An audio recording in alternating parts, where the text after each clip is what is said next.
తాకట్లో ఉన్న మీ బంగారాన్ని విడిపించి ఆ రోజు ఆన్లైన్ రేటుకి కొంటాం. Sharma gold company.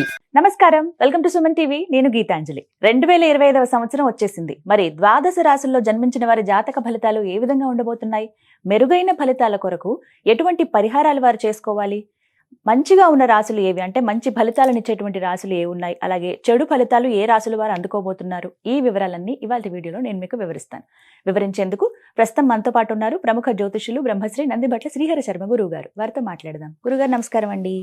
వాగర్థ వివ సంపృక్తౌ వాగర్థ ప్రతిపత్తయే జగతః పితరౌ వందే పార్వతీ పరమేశ్వరౌ. సదాశివ సమారంభాం శంకరాచార్య మధ్యమాం అస్మదాచార్య పర్యంతం వందే గురు పరంపరాం. ఆదిత్యాయ చ సోమాయ మంగళాయ బుధాయ చ గురు శుక్ర శనిభ్యశ్చ రాహవే కేతవే నమః. శృంగేరి జగద్గురు పీఠాధిపతులకి, కంచి పీఠాధిపతులకి నమస్కారములు తెలియచేసుకుంటూ కార్యక్రమాన్ని ప్రారంభిద్దాం. వీక్షించేటువంటి సుమన్ టీవీ ప్రేక్షకులకి గమనిక, ఇప్పుడు మనం చెప్పుకోబోయేటువంటి రాశిఫలాలు ఏవైతే ఉన్నాయో అవన్నీ కూడా ఆంగ్ల నూతన సంవత్సర గమనాన్ని దృష్టిలో పెట్టుకొని జనవరి 1వ తారీఖు నుంచి డిసెంబర్ 31వ తారీఖు వరకు మాత్రమే ఉన్నటువంటి గ్రహాల స్థితిగతులను బట్టి వివిధ రాశుల వారికి ఏ విధంగా ఉండబోతుందో తెలుసుకుందాం. మనకు సాంప్రదాయానుసారంగా వచ్చేటువంటి ఉగాది నుంచి ప్రారంభమయ్యే రాశి ఫలితాలని, అనగా వచ్చే విశ్వావసునామ సంవత్సరానికి సంబంధించి ఉగాది ప్రారంభమయ్యడానికి అంటే ముందుగా మళ్ళీ ఆ యొక్క ఉగాది సందర్భంగా మళ్ళీ వివిధ రాశుల వారికి సంబంధించి రాశుల ఫలితాలు ఇవ్వడానికి ప్రయత్నం చేస్తాను. కాబట్టి ఇటువంటి దాంట్లో ప్రపంచమంతా అంగీకరిస్తున్నటువంటిది 2025 నూతన సంవత్సరం. అదేవిధంగా మనము కూడా ఆంగ్ల నూతన సంవత్సరం అనేటువంటి భావనతో ఈ యొక్క కార్యక్రమం చేస్తున్నాం. అదే ఉగాది నాడైతే మార్చి 29వ తారీఖు నుంచి మళ్ళీ 2026-28 వరకు ఉండేటువంటి గమనం వరకు ఉండేది చెప్పేటువంటిది. అవి మనం మరియు వీడియోలో తెలియజేసుకుందాం. అదే అడగబోతున్నాను గురుగారు. అంటే సాధారణంగా ఒకటే ప్రశ్న అడుగుతారు, ఉగాది కదా అసలు చెప్పాలి జాతక ఫలితాలు అనేవి, ఈ లోపు ఏంటి అంటే ఒక సాంప్రదాయంగా అది కొనసాగిపోతుంది. అంటే మనకేమని చెప్పబడింది అంటే, ధర్మం ఏం చెప్పబడింది శాస్త్రంలో అంటేనమ్మా, ప్రపంచమంతా ఏది ఒక విషయం గురించి ఒక తాటి మీద ఉంటుందో అది ధర్మమే కూర్చుంటుంది, శాస్త్రమే కూర్చుంటుందమ్మా. ఇక మరి ద్వాదశ రాశులు వారి జాతక ఫలితాలు తెలుసుకుందాం. ముందుగా గ్రహస్థితులు ఏ విధంగా ఉన్నాయో తెలియచేస్తారా? జనవరి 1, 2025 నుంచి. ఇక గ్రహస్థితిలో గనక గమనించుకున్నట్లయితే ముఖ్యంగా గురువు 9th మే వరకు కూడాను ఈ వృషభ రాశిలో సంచారం చేస్తున్నాడు. 9th మే నుంచి మిథున రాశిలోకి సంచారం, 9th మే నుంచి సెప్టెంబర్ 27వ తారీఖు వరకు. ఇక సెప్టెంబర్ 28 నుంచి నవంబర్ 11వ తారీఖు వరకు కర్కాటక రాశిలో. ఇక నవంబర్ 12వ తారీఖు నుంచి డిసెంబర్ 28 వరకు కర్కాటక రాశిలోనే వక్రీకరించే స్థితి పొంది ఉండడం.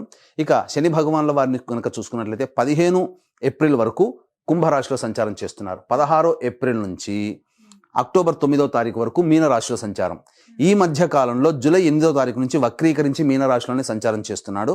అలాగే అక్టోబర్ 10వ తారీఖు నుంచి కుంభరాశిలో సంచారం చేస్తూ వక్రీకరించి కుంభరాశిలో, నవంబర్ 26వ తారీఖు నుంచి వక్రత్యాగము శని భగవాన్ల వారు చేస్తున్నారు. ఇక రాహుకేతులు కనుక చూసుకున్నట్లయితే 15 మే వరకు కేతువు కన్యలో మరియు రాహువు మీనరాశిలోకి, అలాగే 16 మే నుంచి సింహరాశిలో కేతువు, అలాగే కుంభరాశిలో 16 మే నుంచి రాహుగ్రహ సంచారం జరుగుతుంది. ఇక్కడ గమనించుకున్నట్లయితే ఇక్కడ వీక్షించేటువంటి ప్రేక్షకులకు అందరికీ తెలియజేయాల్సినటువంటిది అంశం ఏంటంటే, ముఖ్యంగా అందరూ ఈ ద్వాదశ రాశుల గురించి రాగానే అందరూ ఆలోచించేటువంటిది ముఖ్యంగా శని దోషం, ఏలినాడు శని, అష్టమ శని, అర్ధాష్టమ శని, కంటక శని, యోగ శని, ఈ శని దోషాలు. అయితే ఇక్కడ 15 ఏప్రిల్ వరకు శని కుంభరాశిలో సంచారం చేస్తూ 16 ఏప్రిల్ నుంచి మీనరాశిలోకి సంచారం చేస్తున్నా, ఈ యొక్క జూలై 8 నుంచి మీనరాశిలోనే సంచారం చేస్తూ వక్రీకరించినటువంటి కారణం చేత మళ్ళీ ఈ కుంభరాశి ఫలితాన్ని ఇస్తాడు.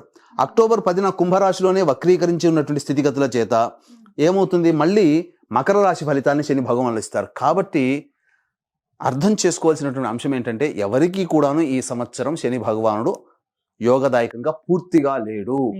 12 రాశుల వారికి అష్టమ శని, అర్ధాష్టమ శని, కంటక శని, యోగ శని, దాంపత్య శని, ఈ రాశుల ఈ యొక్క శని దోషాలు ఏదో ఒక సందర్భంలో కొన్ని నెలల పాటు అందరూ రాశుల వారు అనుభవించాల్సిందే తప్ప ఇక్కడ ప్రత్యామ్నాయము లేదు. కాబట్టి ఇక కుంభరాశి వారికి ఏలినాటి శని వెళ్ళిపోతుందని సంతోషం కానీ, ఈ యొక్క సంబంధించి మకర రాశి వారికి ఏలినాటి శని వెళ్ళిపోతుందని సంతోషం కానీ, లేకపోతే కర్కాటక రాశి వారికి అష్టమ శని దోషం పోతుందని కానీ భావించాల్సిన అవసరం లేదు. వృశ్చిక రాశి వారికి అర్ధాష్టమ శని దోషం పోతుందని కూడా భావించాల్సిన అవసరం లేదు. ఎందుకంటే శని మళ్ళీ రుజుమార్గంలో వెళ్ళి మళ్ళీ వక్ర మార్గం చేత వక్రగతిన సంచారం చేస్తున్నటువంటి కారణం చేత 12 రాశులు శని ప్రభావానికి గురవుతాయి. కాబట్టి ఈ సంవత్సరం అన్ని రాశుల వారు శని దోష పరిహారములు ఖచ్చితంగా చేసుకోవలసినదే, అందులో సందేహం లేదు. గ్రహస్థితులు ఏ విధంగా ఉన్నాయో తెలియజేశారు గురుగారు. మరి వృశ్చిక రాశి వారి జాతక ఫలితాలు ఏ విధంగా ఉన్నాయో తెలియజేస్తారా? జనవరి 1వ తారీఖు నుంచి డిసెంబర్ 31వ తారీఖు వరకు వృశ్చిక రాశి వారికి ఏ విధంగా ఉండబోతుంది, గ్రహ సంచారం ఎలా ఉంటుందో మనం తెలుసుకుందాం. ముఖ్యంగా ఈ యొక్క మంచి చెడు ఈ సంవత్సరం ఎలా ఉండబోతుంది, ఏ సమయంలో మంచి జరుగుతుంది, ఉద్యోగస్తులు ఏ సమయంలో ఉద్యోగాన్ని పొందుతారు, ఏ సమయంలో ప్రయత్నం చేయాలి, మిగతా అన్ని రంగాల్లో ఉన్నటువంటి వ్యాపారస్తులకి, కులవృత్తుల్లో ఉన్నటువంటి వాళ్ళకి ఏ విధంగా ఉండబోతుంది అనే విషయాల గురించి క్లుప్తంగా తెలియజేసుకునే ప్రయత్నం చేద్దాం. ఇక ముఖ్యంగా గమనించుకున్నట్లయితే ఇక్కడ ప్రధానంగా జనవరి 1వ తారీఖు నుంచి మే 9వ తారీఖు వరకు గురువు వృషభ రాశిలో సంచారం చేస్తున్నాడు. గమనించుకోండి, చాలా జాగ్రత్తగా వినండి. గురువు గారు ఈ యొక్క వృశ్చిక రాశిలో జన్మించిన వారికి కొంతకాలం మాత్రమే యోగదాయకంగా ఉండబోతున్నాడు, గురుగ్రహ ప్రభావం. కాబట్టి 1వ తారీఖు నుంచి మార్చి 30వ తారీఖు వరకు వక్రీకరించి స్థితిగతులు ఈ యొక్క వృశ్చిక రాశి వారికి వృషభ రాశిలో ఉంటున్నాడు. కావున షష్టమ రాశి ఫలితాలు కూడా ఇస్తాడు.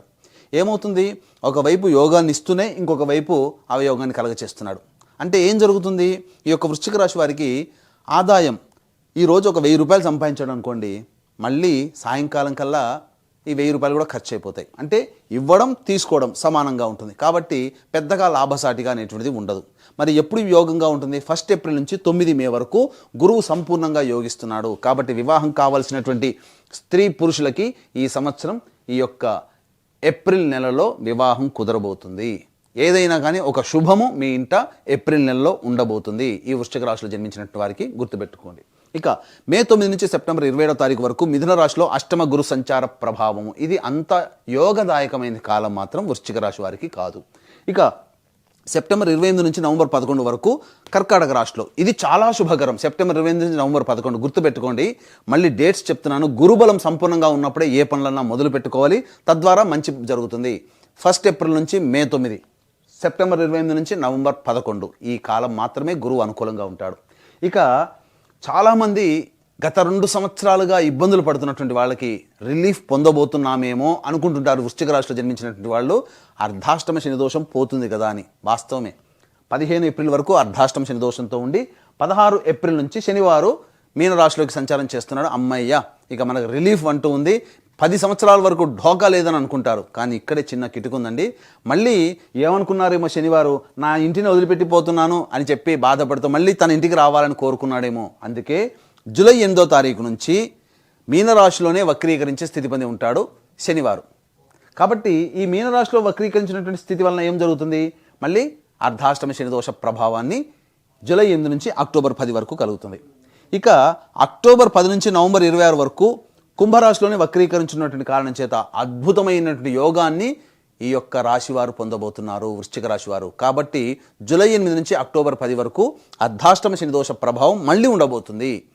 కాబట్టి జూలై 8 నుంచి అక్టోబర్ 10, అలాగే ఈ మే 9 నుంచి సెప్టెంబర్ 27 మధ్యకాలంలో గురుబలం లేదు కాబట్టి ఇటు అర్ధాష్టమ శని గురువు. కాబట్టి కీలకమైనటువంటి సమయం జూలై, ఆగస్ట్, సెప్టెంబర్, అక్టోబర్ 10వ తారీఖు వరకు అని చెప్పవచ్చు. కాబట్టి జూలై, ఆగస్ట్, సెప్టెంబర్ ఈ 3 నెలలు మాత్రము చాలా జాగ్రత్తగా ఉండండి వృశ్చిక రాశి వారు.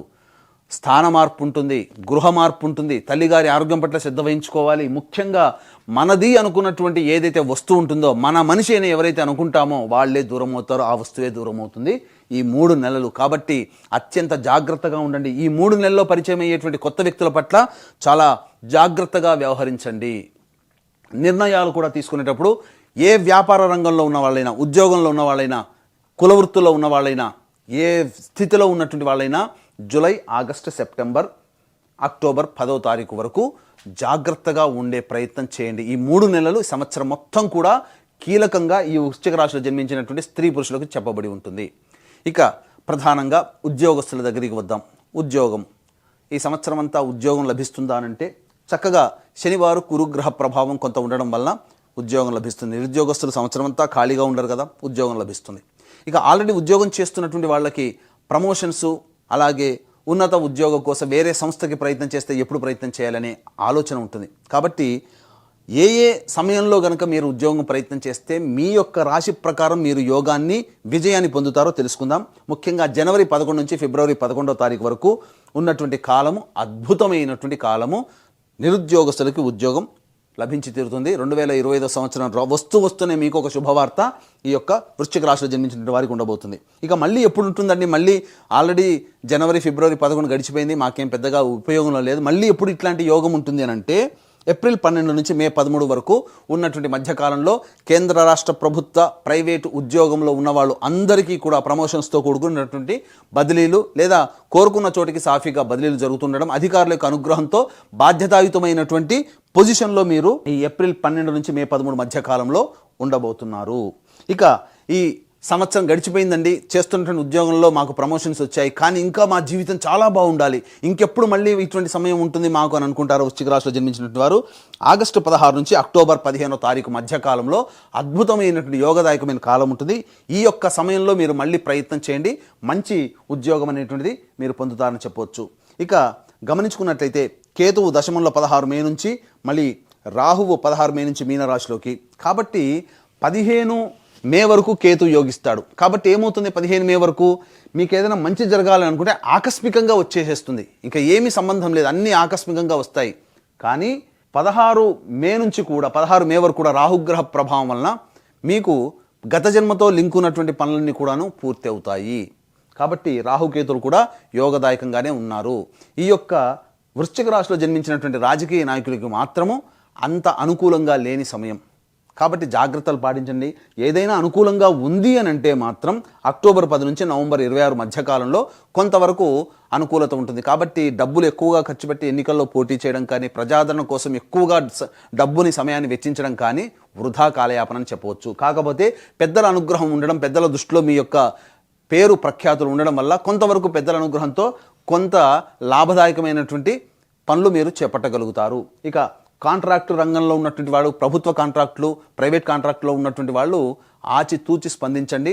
డబ్బులు అనగా ఆ యొక్క సంబంధించినటువంటి టెండర్లు పాడినా సంబంధించినటువంటి బిల్ పాస్ కాకుండా ఉండడం వల్ల కొన్ని ఇబ్బందికర పరిస్థితులు ఈ వృశ్చిక రాశిలో జన్మించినటువంటి వారు పొందుతారని చెప్పవచ్చు. ఇక ఈ సంబంధించినటువంటి రాజకీయ రంగం వారిది అయిపోయింది కదా. సినీ రంగం అనగా 24 ఫ్రేమ్స్లో వర్క్ చేసేటువంటి వాళ్ళు, సినీ కళాకారులు, అలాగే సినీ రంగంలో ఉన్నటువంటి నటీనటులు, నాటక వ్యవస్థలో ఉన్నటువంటి వాళ్ళు, అలాగే టీవీ సీరియల్స్లో ఉన్నట్టు పనిచేసేటువంటి వాళ్ళు, social media, electronic and printing media రంగంలో ఉన్నటువంటి వాళ్ళు, సాహిత్యము, సంగీతము, నాట్యము ఇట్లాంటి కళారంగంలో ఉన్నటువంటి వాళ్ళకి అందరికీ కూడాను మంచి పేరు ప్రఖ్యాతులు వస్తాయి. కానీ ధనాదాయమే చక్కగా ఉండదు. పేరు మాత్రం చాలా మోగిపోతుంది వృశ్చిక రాశిలో జన్మించినటువంటి వారికి. కానీ పేరుకు తగ్గ లాభం అనగా ధన ప్రవాహం మాత్రం అంతంత మాత్రంగానే ఉంటుంది. కాబట్టి మీరు సైన్ చేసేటువంటి ప్రతి పనులలో కూడా ఆచితూచి స్పందించి కొత్త ప్రాజెక్టులు సైన్ చేయండి. ఇక ఈ వృశ్చిక రాశిలో జన్మించినటువంటి వారికి ప్రధానంగా కొంత అనారోగ్య సూచనలు అనేటువంటివి ఉండబోతున్నాయి. ఎప్పటి నుంచి? మే 9 నుంచి సెప్టెంబర్ 27వ తారీఖు వరకు ఉన్నటువంటి మధ్యకాలము కొంత అనారోగ్య సమస్యలు, ముఖ్యంగా అసిడిటీ, ఇండైజెషన్ ప్రాబ్లంతో ఎక్కువగా ఇబ్బందులు పడుతుండడము, అలాగే ఈ సంబంధించినటువంటి వారసత్వంగా ఏవైనా కానీ బీపీ, షుగర్లు కనుక మీకు వారసత్వంగా ఉండేటట్టయితే డైట్ కంట్రోల్ చేసుకోండి, ఎందుకంటే అవి మీకు అటాక్ అయ్యే అవకాశాలు కూడా గోచరమవుతున్నాయి ఈ యొక్క సెప్టెంబర్ 27వ తారీఖు వరకు, మే 9వ తారీఖు నుంచి. కాబట్టి జాగ్రత్తలు పాటించండి. ఇక ప్రధానంగా ఈ యొక్క రాశిలో జన్మించినటువంటి విద్యార్థులు కష్టే ఫలి అన్నట్టుగా బాగా కష్టపడడం చేయాలి. పోరాట స్ఫూర్తిని మీరు పెంచుకోవాలి. మీకు పోటీతత్వం ఉన్నట్టుగా భావించుకుంటూ మీరు ప్రయత్నం చేస్తే మీరు తుదకు విజయం పొందుతారు. లేదా అల్లటప్పగా తీసుకుంటే మాత్రం మీకు అంత ఆశించిన విజయం లభించదు. జ్ఞాపక శక్తి తక్కువగా ఉంటుంది, టెన్షన్స్కి గురి అవుతారు. రాస్తున్నటువంటి ప్రవేశ పరీక్షల్లో కొంత తడబాటు అనేటువంటి రావడం ద్వారా మార్కులు తగ్గుతాయి. తర్వాత చింతిస్తారు, అయ్యో ఈ విధంగా చేస్తే బాగుండేది, ఈ యొక్క వీడియో చూసాం కదా, ఈ విధంగా చెప్పినట్టుగా మనం గట్టిగా శ్రమ చేస్తే బాగుండేదని అప్పుడు అనుకునేదానికంటే ముందే మీ యొక్క ప్రణాళికను రూపొందించుకొని దాని తగ్గట్టుగా విద్యార్థులు కనుక కృషి చేసినట్లయితే తప్పకుండా మీకు మంచి ఈ విద్యా సంస్థల్లో ప్రవేశం అనేటువంటిది లభించి తీరుతుంది. ఈ యొక్క వృశ్చిక రాశిలో జన్మించినటువంటి రైతులకి లాభసాటి అంతంత మాత్రంగానే ఉంటుంది. కాబట్టి కొత్త పంటల జోలికి వెళ్ళకండి. కౌలు వ్యవస్థలో, కూలీ వ్యవస్థలో ఉన్నటువంటి వాళ్ళకి ఆదాయం తక్కువగా ఉంటుంది, ఖర్చులు ఎక్కువగా ఉంటాయి. ఈ యొక్క సంబంధించినటువంటి ఈ వృశ్చిక రాశిలో జన్మించినటువంటి జనరల్ స్టోర్స్, అలాగే super markets, FMCG products, boarding and lodging, తర్వాత హోటల్ వ్యాపారస్తులు, రెస్టారెంట్ వ్యాపారస్తులు, ఎడ్యుకేషనల్ బిజినెస్ చేసేటువంటి వాళ్ళు, జ్యువెలరీ రంగంలో ఉన్నటువంటి వాళ్ళు, పండ్ల వ్యాపారస్తులు, అలాగే కర్రీ పాయింట్స్ నడిపేటువంటి వాళ్ళు, తీర్థయాత్రలు, పూజా స్టోర్స్ నడిపేటువంటి వాళ్ళు, వీళ్ళకందరికీ కూడాను ఆదాయం సాధారణంగా ఉంటుంది. ఎక్కువగా వ్యాపార విస్తరణకి డబ్బులు ఎక్కువగా ఖర్చు పెట్టకండి. ఉన్న వాటితోనే వినియోగించేసుకొని ఈ 2025 సంవత్సరాన్ని నడపండి. భవిష్యత్ ఇంకా చాలా బాగుంటుందనే విషయాన్ని గుర్తుపెట్టుకోండి. ఏది ఏమైనప్పటికీ కూడాను 1 ఏప్రిల్ నుంచి 9 మే వరకు మాత్రమే సంపూర్ణంగా యోగకాలం అనేటువంటిది విషయాన్ని గమనించుకోవాలి. మళ్ళీ నవంబర్ 12వ తారీఖు నుంచి సెప్టెంబర్ 28 నుంచి నవంబర్ 11 మాత్రమే యోగకాలం. ఈ 2 కాలాలు మాత్రమే మీకు యోగంగా ఉంటాయి. మిగతా కాలాలన్నీ కూడా ఇబ్బందికర పరిస్థితులు. అలాగే జూలై 8 నుంచి అక్టోబర్ 10వ తారీఖు వరకు అర్ధాష్టమ శనిదోష ప్రభావం. కాబట్టి వెరసి సామాన్యమైనటువంటి ఫలితాలు అనేటువంటివి పొందుతారు. ఈ యొక్క రాశిలో జన్మించినటువంటి స్త్రీలకి ప్రధానంగా పెద్దల యొక్క సహాయ సహకారాలు అందకపోవడం, ఇంట్లో పెద్దవాళ్ళు మీ మీద చీటికి మాటికి అరుస్తూ ఉండడము, మీ యొక్క పనితనానికి తగ్గట్టుగా ప్రతిఫలం పొందలేకపోవడము, అలాగే గౌరవ మర్యాదలు తక్కువగా ఉండడం, వాటి వలన కొంత మానసికమైనటువంటి చికాకుకి గురవుతారు. బాధ్యతలు ఎక్కువగా ఉండడం వల్ల శారీరక శ్రమ, ఒత్తిడి కూడా పెరుగుతుంది. తద్వారా కొంత అనారోగ్య సమస్యలు, ఏదో ఆందోళన, ఏదో కోల్పోయినటువంటి విధంగా ఈ యొక్క వృశ్చిక రాశిలో జన్మించినటువంటి స్త్రీలకి కలగబోతుంది. అయితే ప్రధానంగా చూసుకున్నట్లయితే వివాహం కావాల్సినటువంటి అబ్బాయిలకి అమ్మాయిలకి మాత్రం వివాహం నిశ్చయమవుతుంది. అలాగే సంతానం కోసం ఎదురు చూసేటువంటి మహిళామణులకి కొంత దుర్వార్తలు వినేటువంటి అవకాశాలుగా మిస్క్యారీస్ అయ్యేటువంటి అవకాశాలు గోచరమవుతున్నాయి. కాబట్టి జాగ్రత్తలు పాటించండి. ఇక గమనించుకున్నట్లయితే ఈ యొక్క రాశిలో జన్మించినటువంటి రియల్ ఎస్టేట్ రంగంలో ఉన్నవారు నూతన ప్రాజెక్టులు చేపట్టకపోవడమే చాలా మంచిది.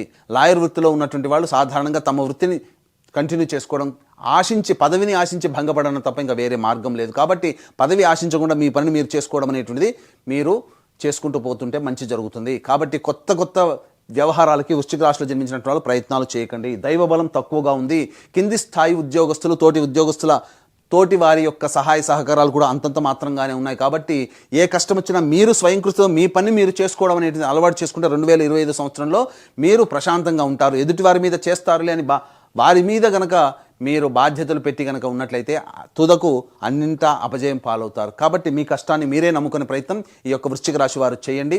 అలాగే ఈ యొక్క వృశ్చిక రాశిలో జన్మించినటువంటి వారికి వివాహం అయితే భార్య లేదా భర్త, సంతానము యొక్క జాతకము, వివాహం కాకపోతే తల్లిదండ్రులు, తోడబుట్టిన వాళ్ళ యొక్క జాతకము మీ మీద ప్రభావం చూపుతుంది. కాబట్టి ఇక్కడ ప్రధానంగా ఈ వృశ్చిక రాశి వారికి 2025 సంవత్సరంలో మీ రిజల్యూషన్స్ అన్నీ కూడాను చక్కగా ఉండిపోవాలి, మంచి జరగాలి. తర్వాత ఈ యొక్క వృశ్చిక రాశి వారికి నెగిటివ్ ఎనర్జీ అనేటువంటిది మీ జీవితం నుంచి వెళ్ళిపోవాలి. పాజిటివ్ వైబ్రేషన్స్ మీ యొక్క జీవితంలో రావాలి.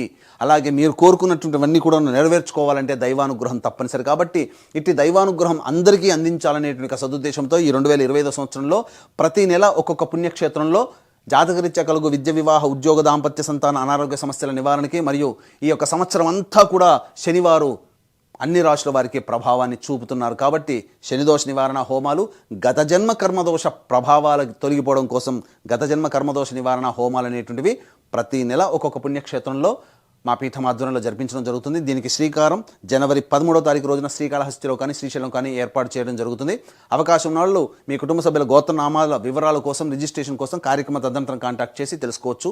అలాగే తండ్రి వైపు, భర్త వైపు 6 తరాలు, తల్లి వైపు, భార్య వైపు 3 తరాల్లో కుటుంబంలో ఏవైనా దుర్మరణాలు ఉన్నా, అలాగే కుటుంబ సభ్యులు లివర్ ప్రాబ్లం, కిడ్నీ ప్రాబ్లం మరియు క్యాన్సర్ రోగాలతో మరియు 60 సంవత్సరాల లోపల ఏ విధంగా మరణించినా వాటిని పితృదోషాలు అంటారు. కాబట్టి పితృదోష నివారణకి ప్రతి నెల నిజాయితీగా ఒక్కొక్క నెలలో ఈ యొక్క పితృదోష నివారణ కార్యక్రమం ప్రతి నెల చేయించడం జరుగుతుంది. అవకాశం ఉన్న వాళ్ళు వాటి వివరాలు కూడా తెలుసుకోవచ్చు.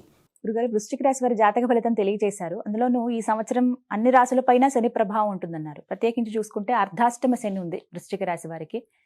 వెళ్ళినట్టే వెళ్ళి మళ్ళీ తిరిగి వస్తుంది అని అంటున్నారు. మరి పరిహారాలు ఏమున్నాయి? మొత్తంగా శుభ ఫలితాలు పొందాలన్నా, ఆ శనిగ్రహ బాధలు ఎక్కువగా ఉండకుండా ఉండాలి అన్నా ఎటువంటి పరిహారాలు చేసుకుంటే మంచిదంటారు వృశ్చిక రాశి వారు? వృశ్చిక రాశిలో జన్మించినటువంటి వారికి ఈ సంవత్సరం అంతా కూడాను సమస్యలు తొలగిపోవాలి అనంటే ప్రతిరోజు దత్త అష్టకం, రుద్ర కవచం, కాలభైరవాష్టకం రోజుకి 3 సార్లు పఠించండి. మీకు మంచి జరుగుతుంది. ఒకవేళ ఇన్ని చేస్తున్నా మీ యొక్క జన్మజాతకంలో, మీ యొక్క జీవితంలో ఇబ్బందులు ఉన్నాయంటే మీ జన్మజాతకంలో నడిచేటువంటి గ్రహ దశాంతర దశల యొక్క ప్రభావాలు. కావున దగ్గరలోని మంచి ఉపాసనాపరులైనటువంటి జ్యోతిష్యుల్ని సంప్రదించి వారి సలహాలు, సూచనలు పాటించి మరింత మెరుగైన జీవితాన్ని పొందుతారని ఆశిస్తూ సర్వం శ్రీ ఉమామహేశ్వర పరబ్రహ్మార్పణమస్తు. చాలా చక్కగా వివరించారండి. ధన్యవాదాలు.